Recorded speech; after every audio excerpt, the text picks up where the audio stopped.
Hey, what up, y'all? What up? What up?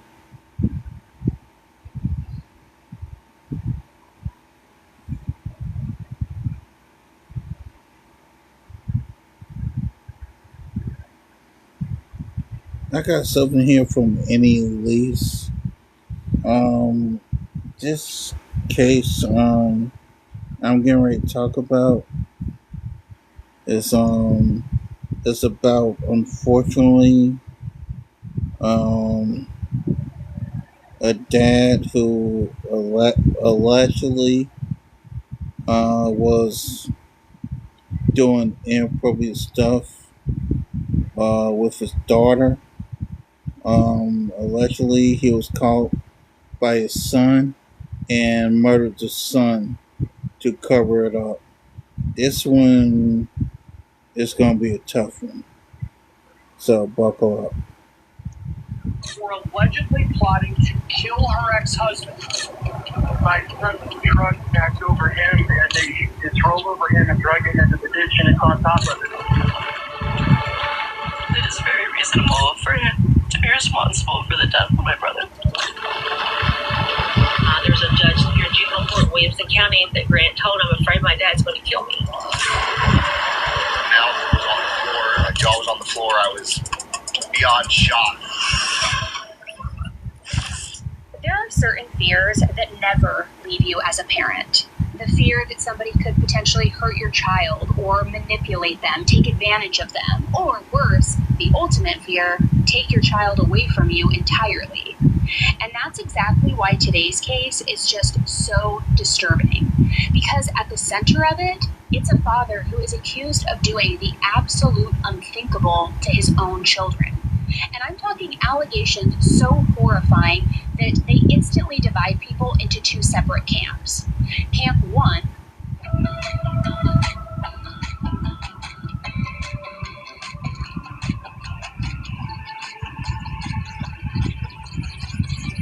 Better sleep is simple. Just track your activity. Avoid exercise, adequate exposure to natural light. Or maybe you just need a little more. Separate camps. Camp 1, those who are convinced he is an absolute, complete monster through and through. And Camp 2, people who are convinced that he is being framed. Now, the case of Gracie and Grant Solomon out of Tennessee, I have to be honest with you, it is one of the most chaotic, emotionally charged cases that I think I have ever covered.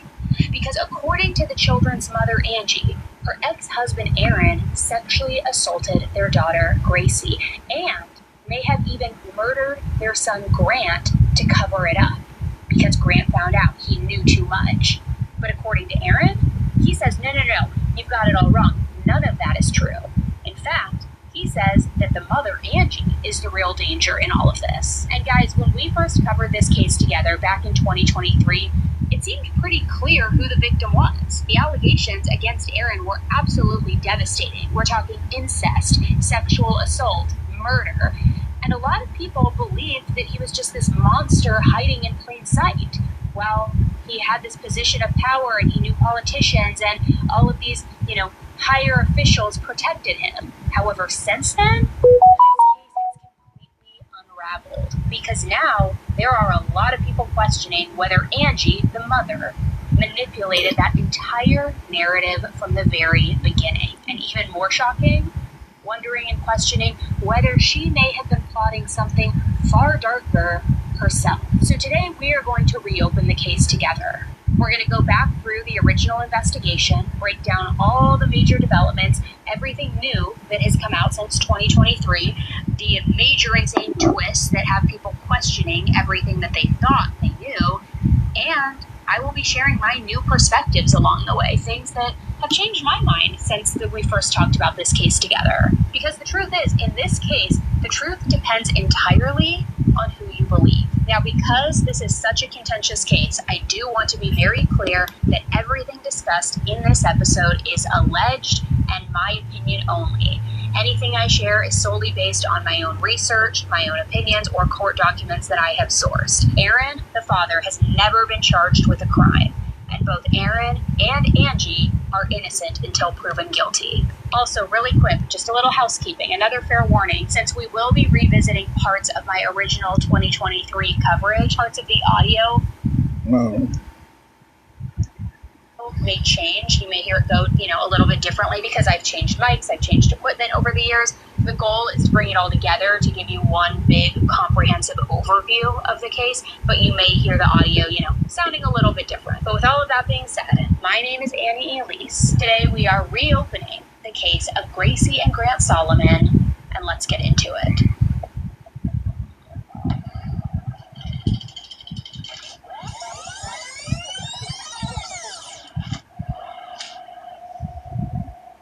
This story begins with Angie, the mother of Grant and Gracie. Despite growing up in a less than ideal household, Angie preserved and found her passions in basketball and singing. She earned her bachelor's degree and went on to obtain her doctorate in pharmaceuticals. An extremely intelligent and educated woman. With hard work and determination, she bought her own home and was on track to living a fulfilling and very successful life. However, as an adult in 2001, Angie reconnected with a boy from her high school, a boy named Aaron Solomon. At the time, Aaron was working as a sports anchor for VSMV, the NBC News affiliate for Nashville, Tennessee. He and Angie quickly began a relationship, and only 6 weeks later, she discovered that she was pregnant with their first child, Grant. Despite intending to raise Grant on her own, though, Angie felt pressure from her parents to marry Aaron so that their child would have a father figure. After being in a relationship for only 2 months, Angie reluctantly agreed to the marriage. 4 years later, on October 17, 2006, Angie welcomed a second child, a daughter named Gracie. As a child, Grant was known for his upbeat personality and remarkable talents. He was incredibly close to his mother and his little sister Gracie, whom he saw himself as a protector for. At the age of 4, he started playing baseball, and the field really became his safe haven. Grant developed into a very gifted baseball pitcher who even caught the attention of Division I schools during his high school years. According to Angie, her and Aaron's relationship quickly turned tumultuous after Grant's birth. Angie reported that Aaron had frequent violent outbursts and was manipulative, doing whatever he could to exert control over her. He even allegedly cheated on her numerous times, of their relationship. And to make it even worse, Angie allegedly also found out that Aaron was allegedly grooming several underage girls, as well as hiring different workers in the sex industry. In 2011, Aaron reportedly voluntarily resigned from his position as a sports anchor, although Angie claims he was actually terminated due to the discovery of inappropriate content on his computer and his phone. In 2014, he transitioned to a role as a financial advisor for Merrill Lynch, an investment management firm. Despite the ongoing torment and challenges that Angie was facing, she attempted to seek therapy. However, Aaron refused to give her any privacy, often attending and even listening in on her sessions, apparently. According to her, he refused to let her spend any extended periods of time alone. So after a few sessions, he couldn't take it anymore, and he joined her in therapy, where Angie was there diagnosed with post-traumatic stress disorder, stemming from all of the different torment and attacks that she had experienced throughout her life, including her childhood. And allegedly, Aaron was diagnosed with narcissistic personality disorder, as well as having an addiction to sex. According to some reports, the harm that Aaron inflicted on Angie intensified after the birth of their daughter Gracie. He appeared to be consistently angry, particularly toward Angie and their son Grant. In early January 2013, 5-year-old Gracie confided in her mother, making very disturbing allegations about her father. Aaron had apparently forbidden Angie from giving Gracie baths, insisting that only he could do so. Now, if this is true, and it is according to Gracie and Angie, this is a ginormous red flag. As time passed, Angie noticed that Gracie would become extremely upset and plead not to take baths. It wasn't until Gracie came forward with her horrifying accusations that Angie discovered the reason for her daughter's distress. Now, I can't quote Gracie directly because YouTube will for sure flag me, but it is extremely disturbing, these allegations. Gracie told her mom that her dad was actually hurting her in a physical and sexual nature during bath time, by putting soap inside of her, and that was really hurting her. Angie confronted Aaron about Gracie's allegations, and allegedly, he confessed to them. However, according to Angie, he warned her that if she told anybody, he would take their children away from her. During this period, Angie began seeing another therapist named Dr. Reed to figure out a way to escape from Aaron. She began taking notes on her phone about the various incidents and corresponding with a therapist via email to develop a plan, an escape plan. Gracie alleges that both sets of grandparents knew about what was happening as well and what her father had been doing to her, but for whatever reason, they chose to support him. In May of 2013, the situation reached a new low. Ma'am, what are you doing? Oh, I'm doing a try cleanse. A try what? It's like a juice cleanse, except it works, and it's for your card. Show me. Step 1, align at Citgo for an optimal cleanse. Step 2, prep the vessel. Step 3, cleanse the engine. Try clean gap. 13, the situation reached a new low. Prior to this, Angie, Grant, and Gracie had been sleeping in the master bedroom without Aaron. Whenever Aaron had these violent outbursts, they would lock themselves in the master bedroom to keep safe. Well, on May 9th, 2013, Aaron allegedly had another one of his angry outbursts, causing everyone to flee. In an attempt to escape his wrath, Angie took herself and the children to the master bedroom. However, Aaron called her into the bathroom, and allegedly he hit her on the side of the head, and then proceeded to strangle her with the cord of a hairdryer. During this incident, Grant walked in and witnessed his father strangling his mother. Grant was able to intervene and stop Aaron from potentially killing his mother, Angie. Angie managed to escape from the house at that moment, but neither she nor Grant reported the incident to authorities. Angie was too frightened to do so herself, and she also warned Grant not to tell anybody because she was concerned for his safety as well. However, in a weird twist, Aaron actually called 911 himself to report the incident. And let me just say, that right there is kind of out of the narcissist playbook, to be the one to call 911 after you just attacked your wife so that you can be the one to control the narrative and get ahead of the story. And what he does next is beyond extreme. Angie claims that her parents had come over to the house and spoken with Aaron, and that's when he called the authorities to report that Angie had attempted to take her own life by using that cord of the hairdryer. Angie stated that Aaron and her parents forced her to go to Parthenon Centennial Hospital and receive treatment, while sticking with that story that she was mentally ill and had made an attempt on her own life. After speaking with the doctor alone at the hospital, Angie revealed that the story that was told to the hospital staff about her attempting to take her own life was not true. She disclosed that Aaron was actually the harmful one who had been physically harming her and who had attempted to take her life that night with that hairdryer cord. They allowed her to spend the night at the hospital to relax a little, and following the doctor's advice, she obtained a restraining order against Aaron. However, when she returned home on May 11th, she discovered that the house was completely empty. Aaron and the children had vanished, and despite her repeated phone calls, neither Aaron, her parents, nor Aaron's parents answered. The next day on May 12th, which also happened to be Mother's Day, Angie had hoped that Aaron would bring the children to see her. However, instead of Aaron, the police showed up at her house. Apparently, Aaron had called 911 once again claiming that Angie was trying to end her life. But the police, after examining the situation, didn't find any evidence to support Aaron's claim. They believed that Angie was likely in a very toxic and harmful relationship, and they left without taking any further action. According to the medical report, Angie spent less than 24 hours at that medical center, where she was evaluated for life-ending thoughts. She was brought in by paramedics and accompanied by her husband and her parents. Despite the confusion about whether her presentation was due to attacks or a life-ending attempt, she was admitted, of course, out of caution. The psychiatric evaluation suggested that Angie was likely in a very toxic and harmful relationship with her husband and may have been mistreated as a child by her parents.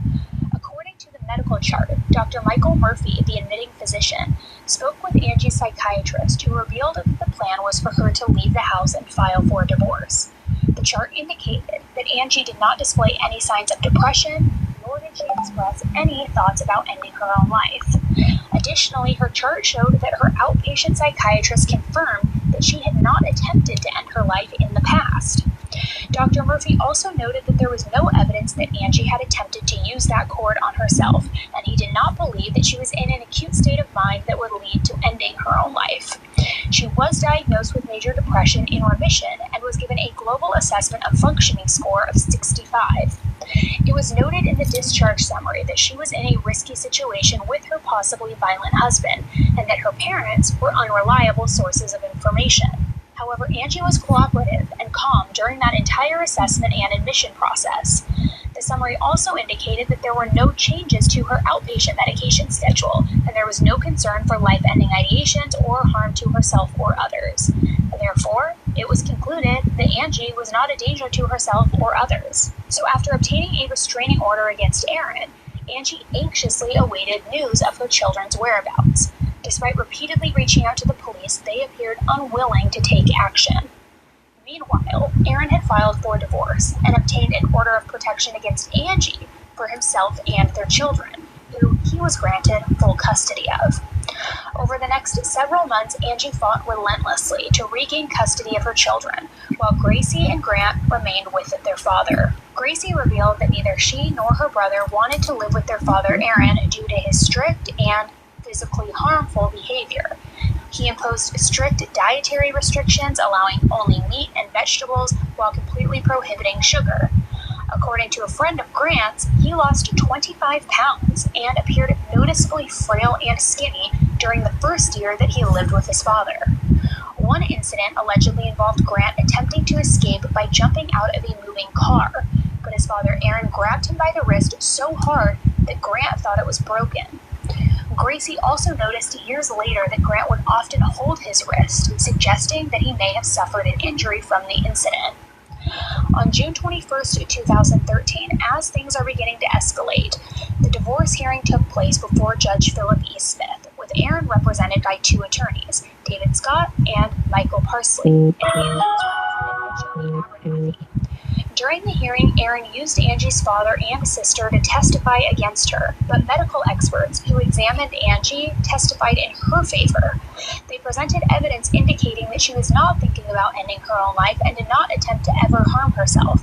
Instead, they confirmed that Angie was in fact a victim of domestic disputes. During the end of the hearing, despite the medical experts testifying on Angie's behalf, Judge Smith ultimately ruled in Aaron's favor. Now, I want to just be clear, because again, we are only getting one side of the story here. We are only getting Angie and Gracie's version of events here. Now, I'm not saying that her family is toxic or not toxic, but we do have to take into consideration that her sister and her parents were testifying on Aaron's behalf, not hers. So if there is more, not one of the pillars, it's the bedrock. If you're putting pillars in something that's not sturdy and not steady, those things are not going to stay. There is more to the story underneath the surface that we don't know about. It is entirely possible. It also is entirely possible that due to whatever she suffered in her childhood, that her parents are toxic and maybe they are advocating for the wrong side. We don't know, so just keep an open mind as we continue to go through, but I just want to remind you all of that. Over the following 6 months, Angie reached out to her counselor more frequently to find a solution. She also diligently documented any instances of physical harm, neglect, or manipulation committed by Aaron. By 2014, the courts granted Angie 2 hours of supervised visitation per week, and Aaron finally allowed her to see the children.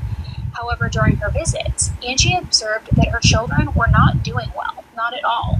Grant had allegedly lost a significant amount of weight again, and Gracie had dark, discolored bags under her eyes. It was evident that the children were going through a lot of suffering, showing physical signs of exhaustion. It was clear that something here needed to be done. Now, the court ruled that Angie could not have any parenting time until she underwent a full psychiatric evaluation, which she did, and the evaluation clearly stated that Angie was a fully capable parent based on ample evidence. Dr. Reed, Angie's longtime psychiatrist, informed the court that her mental health prognosis was excellent, and that Aaron had manipulated the court into believing that she was much worse off than she actually was. The The psychiatrist also revealed that the children had made several comments about what they had endured under Aaron's care. Despite this, Aaron retained custody of the children, with Angie only permitted to visit them for 6 hours per week. In November of 2014, Gracie had told her mother that her dad was still attacking her in a sexual manner. Going into 2015, Gracie told her mom more and more about these allegations. She stated that there were times that she would randomly become very sleepy, and then she would wake up in her father's bed with the inside of her thighs and privates burning, but that she could never remember why. There was a time when Gracie managed to FaceTime her mother without Aaron noticing, and during the call she showed her mother a series of bruises on her inner thighs. Gracie couldn't recall how she got the bruises, but Aaron claimed that they were just rashes from her swimsuit, which Gracie apparently knew was not true. Gracie also alleged that if she or Grant said something that upset Aaron while they were driving, he would start driving very fast just to scare them. During this period, Aaron had inherited a trust fund worth more than $1 million from a deceased aunt, and he had been receiving monthly payments of about $100,000 for several months. He had a lot of money to burn. However, despite receiving all of this money, in April of 2015, he reported to the police that Angie was not paying child support, and this led to her arrest. This was seen as a threat to her to keep her from speaking out about the allegations that she had recently discovered from her daughter, Gracie. Can I tell you something? I feel like we're all looking for more energy these days. Between work, kids, schedule, travel, and just life in general, there are days where it feels like you're running on literal fumes. And for the longest time, I just kind of thought that was like the new normal. But that's why I was excited to learn and try Veracity and their Metabolism Ignite formula, which this podcast episode is sponsored by Veracity. So they're taking a different approach by focusing on metabolism, because when your metabolism and blood sugar aren't functioning the way that they should, it can impact everything. Your energy, your focus, your mood, and even those random cravings that seem to come out of nowhere. Metabolism Ignite helps your body process glucose more efficiently, supports insulin sensitivity, and helps prevent those spikes and crashes that leave you reaching for either coffee or Diet Coke at 3 p.m. And what I like is that it's just simple. 2 capsules with breakfast, super easy. The formula includes ingredients like hibiscus extract, green coffee bean extract, magnesium, all these things to help support metabolism, appetite control, and steady energy throughout the day. And unlike so many products out there, there are no jitters, no crashes, and no weird side effects. So before Metabolism Ignite sells out again, control your cravings and boost your energy the natural way. Head to veracityhealth.co and use code 10TOLIFE for up to 65% off your order. Once again, that's VERACI at play here. In May of that year, Gracie and Grant were supposed to live with a family friend under DCS care, although their father was still granted some custody. There was a moment when Grant and a friend were celebrating in court, as they believed they would no longer have to live with their father. But it turned out to be short-lived, because he still had more custody than their mother. Gracie had also tried to confide in staff members at her high school, Grace Christian Academy, about the physical attacks that she was enduring at the hands of her father. One day the principal called her into the office and advised her to stop talking about what was happening, to preserve her reputation. After hearing this, her brother Grant had enough and decided to stop going to school until he got with the principal. Grant got his meeting with the principal where they just justified their actions by explaining that they were just trying to save Gracie's reputation. Grant went to the school pastor and told him about the alleged actions that were taking place, but still nobody apparently took any action. Now, in the video I'm about to show, Angie records Aaron in a doctor's parking lot, trying to coerce Gracie into going with him. Prior to this, Angie was in the car line to pick up Gracie for a doctor's appointment. However, Aaron showed up at the school to demand that he take Gracie to the appointment instead. The school followed Aaron's demand even after Gracie broke down and told the principal why she didn't want to go with her father. This is where Headmaster Robbie Mason says that Gracie's claims are old news, and then puts her in the car with her father. Angie, still very concerned, followed Gracie and Aaron to the doctor. This is the conversation in the parking lot after Gracie's appointment. Well, I'm missing to go to school. Please. An elegant touch for an everyday meal. Vanity Fair napkins. Elevate every day.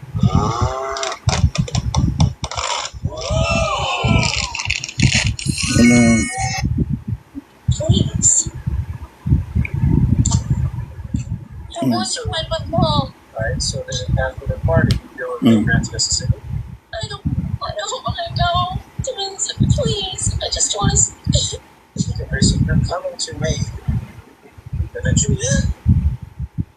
Because you guys are breaking the rules. I'm not. You two are breaking the rules. I'm not. Is that where you think the food comes? No, I know it is. I understand. But at some point, we're supposed to be following rules that aren't being followed. And there's reasons for the rules. And it doesn't matter what us three think. And we've had this conversation a number of times, but it's going to stop. Gracie will be coming to me at some point. Whether you like it or not, it will happen. Because I'm not going to continue to allow us to break the rules. And you shouldn't be allowing me. And you shouldn't be allowing me. It's not just about what you want right now. It's much bigger than that. And I've tried to play nice and be nice about it. But you've been with Mom way more than you're supposed to, and way more than what the judge said. It doesn't matter what you think right now. And then everything regarding this case, the custody dispute, the domestic disputes, everything was about to go from bad to incredibly worse. Because on July 20th, 2020, now 18-year-old Grant drove an hour to school at Grace Christian Academy for baseball practice. Remember, they were living with a family friend at the time, which explains the long commute. However, just 15 minutes before practice, Grant was struck by his own truck and killed. And the only witness to this incident was none other than his father, Aaron.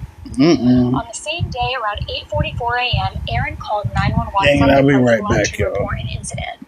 He initially claimed that Grant had parked his truck at his practice location at the Ward Performance Center Institute in Gallatin, Tennessee. Aaron said that he parked his own car and was looking at his phone when he noticed that Grant's truck was no longer parked next to him. Shortly after, he heard a loud crash and saw the truck rolling down the hill and into the ditch, hitting Grant and dragging him with the truck. When the police arrived to take his statement, he told the police that he saw Grant get out of the truck and grab his baseball gear from the bed of the truck. Then he saw the truck start backing up, hitting and dragging Grant all the way to the ditch and trapping him underneath the car. During the 911 call, Aaron initially claimed that there were 3 other witnesses to the incident, but this was never mentioned again. He stated that he had 3 guys here, but later he changed his story and reported that he was the only one present to witness the incident. Now have a listen to this call. Someone coming from trying to place emergency. 1357 South Water Street. It's off 109. Please hurry. You said 57? Please hurry. Okay, what's going on? 57. My son's truck backed over him, and they drove over him and dragged him into the ditch, and it's on top of it. He trapped under the truck, and somehow his truck is underneath it.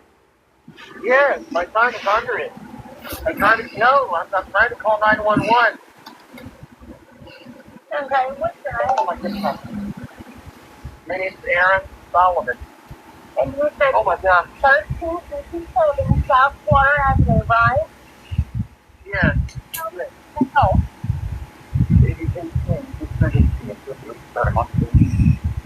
My God. Oh my God. Oh my God, this is not good.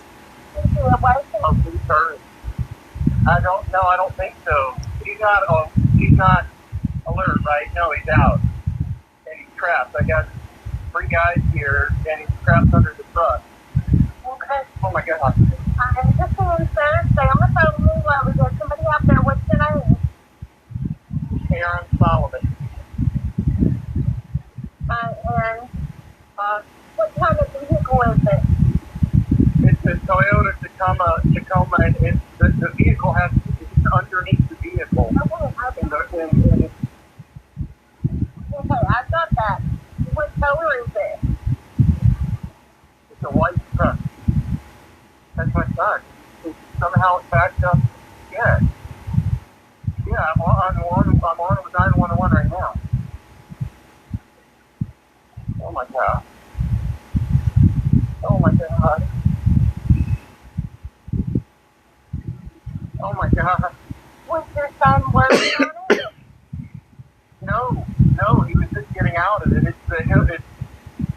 were on an incline, and I guess you didn't have it in park or something, or it was like engaged, or... Oh my God. Oh my God, I can't believe it. No. Yes. This guy is the poorest actor I've ever heard. I'm just asking you questions for we can answer them, okay? Can you tell me what you think? Somebody's telling me that it's coming soon. Okay. Thank you.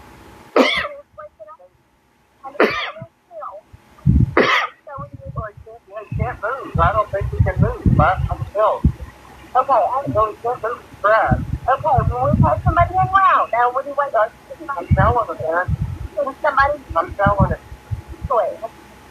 Yeah, somebody talked to him. Their blood, what is he facing up or down? Facing up. They said he may aspirate. We need to hurry. Oh my God. So, does he have blood coming out of his mouth? Yeah, there's blood coming out. Yeah, somehow it's drugging him down, I think. I don't know whether it was in his heart or what, or it didn't engage the brain, or it drugged him underneath somehow. They said he's facing up. Okay. But he's bleeding from his mouth. So, Grant, turn your face to the side and stand fairly. But be careful. Don't move him, okay? So we can't move it. We can't move it.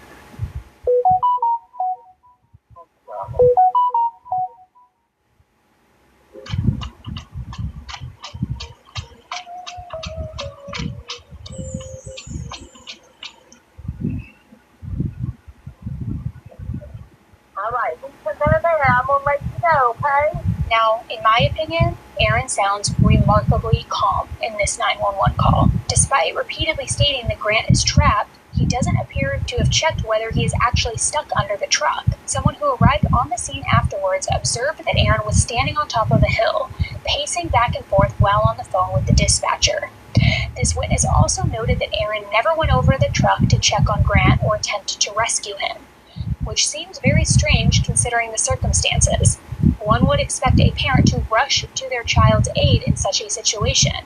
But Aaron kept his distance from the scene, kept his distance entirely, apparently. Shortly after the 911 call, ambulances arrived at the scene. Police reports indicate that when they arrived, Grant was lying on his back underneath the front of the truck between the tires. The tires were not putting any weight on his body at the time, and he was bleeding from the scalp, nose, and ears. He was unresponsive initially, but still breathing. The paramedics removed him from underneath the truck, started CPR, and put him in the ambulance. However, by the time they reached the hospital at 9:30 a.m., he was pronounced dead. Hospital staff found one laceration on the back of his skull and 3 bruises, one on his jaw, one on his left hip, and the other near his right thigh. Although he had a head injury, the cause of his death was determined to be cardiac arrest. Aaron provided his statement to the police at the hospital where Grant was and was given paperwork to fill out as well. Aaron made the decision not to have an autopsy performed on Grant and also declined to donate his organs. This decision was made before Angie even arrived at the hospital, and she was not consulted on any of these matters apparently.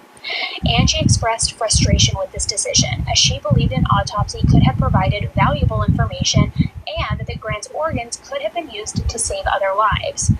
Despite these concerns, police quickly closed the case, ruling Grant's death as an accident. However, Angie, Gracie, and their supporters find many aspects of this situation very troubling and unsatisfying, to say the least. Now, I can definitely understand why people have concerns about the story. Firstly, the claim that Grant was dragged under the truck doesn't match up with the injuries that he sustained. He only had 1 laceration on the back of his head and had 3 bruises on his jaw, hip, and thigh, with no scrapes or marks from being dragged over pavement, rock, or grass. Also, the truck had been driven for an hour to reach the practice location, so it would have been hot, yet there are no burn marks on Grant's body. There are also no signs of blood, scuff marks, or burn marks on the asphalt where he likely would have hit his head and sustained the injury that caused him to bleed out. This figure compares Grant's height to the truck and suggests that he was backed up over by the truck despite reports that the weight of the tires was not on top of him. However, there is no evidence of bruising on his back, butt, or abdomen, nor any scrapes or scratch marks. If he had been hit and dragged, these types of injuries would be expected, you would think. Additionally, if he had fallen and hit his head, it would have been at the time of the impact, as blunt force trauma would have caused him to fall back.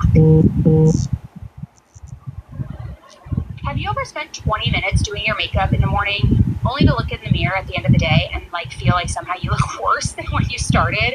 Heavier, cakier, like your makeup is working against your skin instead of with it? That's exactly why I really like today's sponsor, OG. It's a certified organic beauty brand that performs like luxury makeup, and their Crystal Contour collection has completely simplified my routine and will definitely simplify yours too. Now, what makes it different is that it's formulated with nearly 90% skincare ingredients. Things like elderberry extract, green coffee oil, ingredients that I would normally expect to find in high-end skincare just now happen to also doctors or anyone there that I can speak with. However, I did get to speak with nurses, and the first thing they told me was the injuries do not match the accident. Tap the screen, please. That right there is a Please red tap the flag screen. that is supposed to be rolled up the ladder to police to start an investigation if they did not do one at the scene. Now, in that interview, you can hear Angie say that Aaron was the only witness to Grant's death. And when I first looked at this case in 2023, that really seemed to be true. At that point, there were no reported witnesses besides Aaron.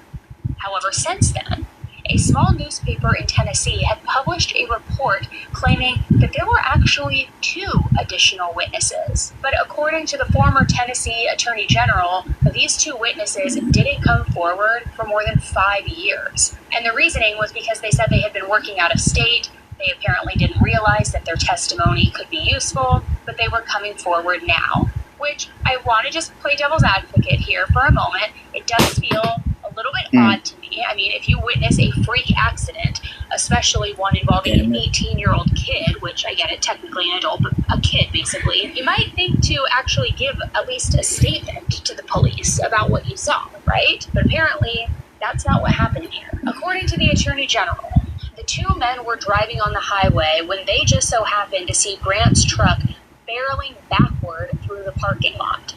One witness reportedly saw his truck then jump the curb, and then he said the other witness saw Grant, quote, folded up underneath the truck with no way of getting out. And honestly, if that report is accurate, it does seem to support Aaron's version of events. However, the same report also says that even though these men rushed over to help Grant, they left the scene within just 5 minutes, which again, it just feels strange, right? I mean, I don't know, the whole thing just seems a little bit sketchy to me. Like, if you see this kid, quote, your words, not mine, folded up underneath a truck, you see the truck barreling through, you're staying on the scene for only 5 minutes, and then you're not even giving the police a follow-up statement? Now, I have to say, we don't have the names of these witnesses, and it's hard not to question, why they're only popping up now, more than 5 years later, but something just does not land entirely right for me. But again, that's just my opinion. And that is far from the only sketchy thing that is going on in this case. A couple of days later, when Grant's family arrived at his funeral service to say their final goodbyes, they were horrified by the way his body had been handled. Now, Grant was super tall, okay, like 6'4". And according to his mom, Angie, Williamson Memorial Funeral Home tried to squeeze him into a casket that was too small for his height. And she claimed, this is a big graphic, that because of that, because they were trying to squeeze him into this shorter casket, that Grant's ankles had to be broken to make his body fit. Really? Which, I mean, that is just...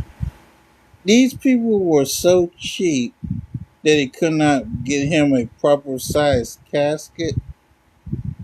They're that damn cheap. Horrifying to even say out loud, if that is true. According to Angie, the funeral home also threw out all of Grant's clothing, meaning that she never got to keep those last final pieces of her son. Now, the funeral home, I will say, has denied breaking Grant's ankles, but they actually did admit to trashing all of his clothing. The whole thing is appalling. But this poor kid had been through so much in his life already. And then for his final resting place to also be mishandled, I mean, it's just devastating. So after all of the craziness with Grant's funeral, another big question was, of course, Grant's truck. It seemed like it would be a pretty big piece of evidence in terms of figuring out what really happened. But the police, they didn't really take much interest in it. In fact, they just gave the truck back to his dad, Aaron, and it sat right there in his driveway for more than a year. However, by February of 2021, Angie learned that the truck had been taken to a scrapyard in Nashville. The photo of the truck taken after the incident shows almost no damage, which really doesn't seem to warrant scrapping the vehicle. It's possible that insurance could have covered the repair costs, so that part is really strange. Why scrap it? Fortunately, Angie was able to obtain the truck and have it forensically examined. Now, allegedly, the results indicated that the accident could not have occurred the way it was described. However, even despite the history of the domestic allegations, the death of Aaron's son, his daughter's claims of attacks, and the inconsistencies in the scene itself, the Gallatin Police Department refuses to investigate. However, the family suspects foul play on Aaron's part. Before his death, Grant had just turned 18 1 month prior, and he had always had a history of protecting his sister Gracie. With his newly attained adult status, the family hoped that he would be taken more seriously in court and in the church. The family suspect that Aaron intentionally drove the truck over the sidewalk where Grant was possibly standing, causing him to fall back and hit his head on that nearby rock, then left the truck over Grant to kill him and prevent him from exposing Aaron's alleged attacks on Gracie. In more recent interviews, Angie and Gracie have gone on the record saying that that is exactly what Aaron's motive could have been for Grant's alleged murder. In your spacious La Quinta suite, you can be the agent of destruction. We get it. You've been building connections all day. Go ahead, demolish that personal record. Tonight, La Quinta. Tomorrow, you shine.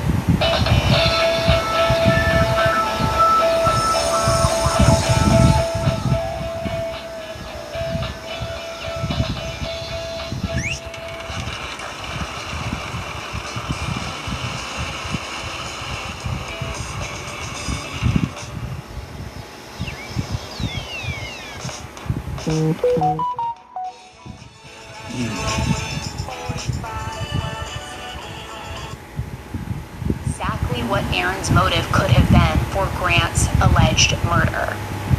What motive would a father have to kill his own child? To silence him. About what, though? Gracie. Grant had he had testified in court multiple times. He took great pride in who he was as a person, his integrity, and also his intellect we were talking about earlier. And he had testified, and even testifying judges would say, "You're never going back." There's a judge here in juvenile court in Williamson County that Grant told, "I'm afraid my dad's going to kill me." And he looked at him and he looked at Aaron, and he said, "I think you're big enough to take care of yourself. You can go back." So he was very hurt that no one would believe his mother or believe him and not believe his sister to get us help. And when he turned 18, he had planned, he did not tell me this, he told his friends and his girlfriend Hannah that he was going to take Aaron to court himself and expose him. And he, for who he is and what he's doing and for what he's done to Gracie. And he was going to fight for custody of Gracie himself so that he could make sure she was safe. I think one of the most frustrating things about finding a therapist isn't deciding that you want help. Skip through this. Come on now. Really? We're going to get this far and it's going to screw up when we get this far.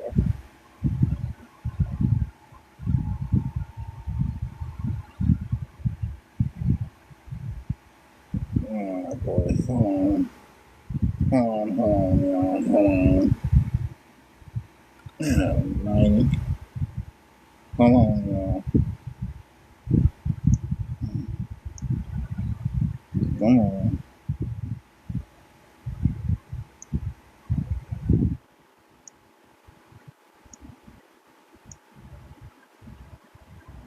Give me a second. get back to where we was. That Here is we go. exactly what Aaron's motive could have been for Grant's alleged murder. What motive would a father have to kill his own child? To silence him. About what, though? Gracie.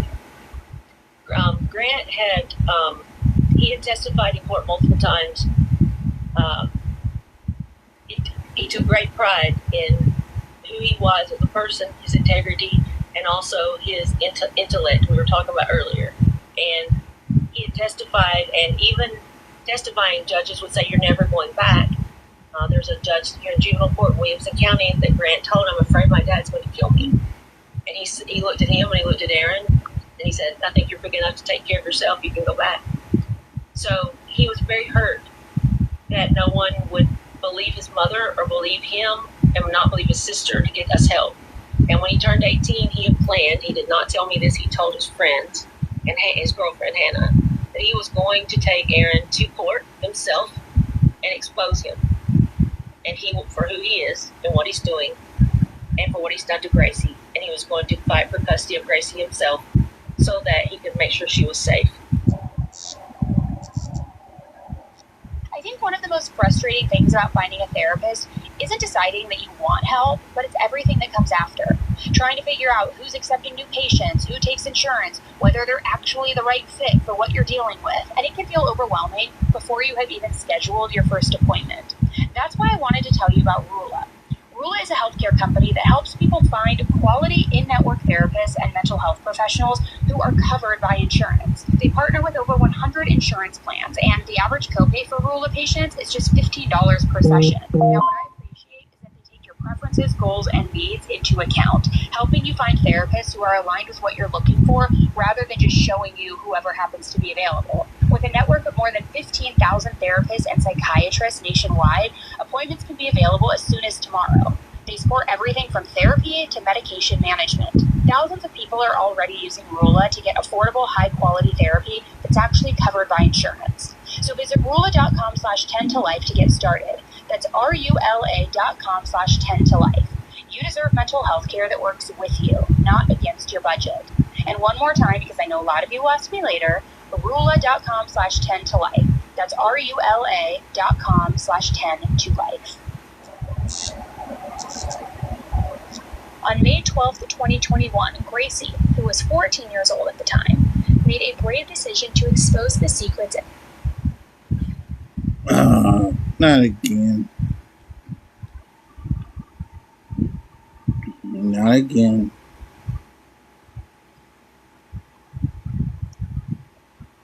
One more time. Come on. Come on. Sometime today.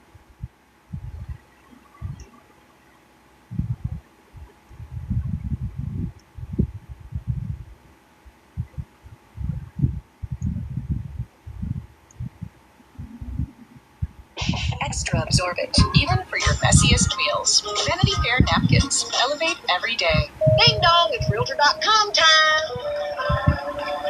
Honey, Mortgage Money 6 says we should keep renting. Mortgage Money 6. Reba says more realtor agents recommend Realtor.com. They track every market so you know when to make your move. He also says that Bigfoot. Got it. Let's get real with Realtor.com. Talking about earlier. And he had testified, and even testifying judges would say, "You're never going back." There's a judge here in juvenile court in Williamson County that Grant told, "I'm afraid my dad's going to kill me." And he looked at him and he looked at Aaron, and he said, "I think you're big enough to take care of yourself. You can go back." So he was very hurt that no one would believe his mother or believe him and not believe his sister to get us help. And when he turned 18, he had planned, he did not tell me this, he told his friends and his girlfriend Hannah that he was going to take Aaron to court himself and expose him. And for who he is and what he's doing and for what he's done to Gracie. And he was going to fight for custody of Gracie himself so that he could make sure she was safe.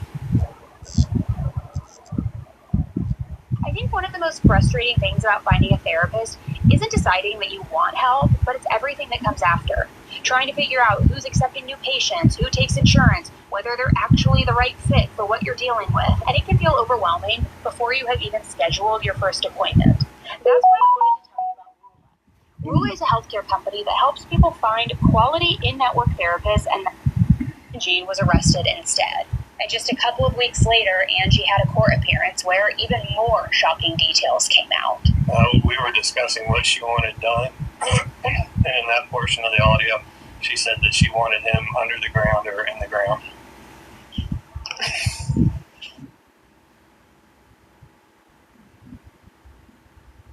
Oh, not again.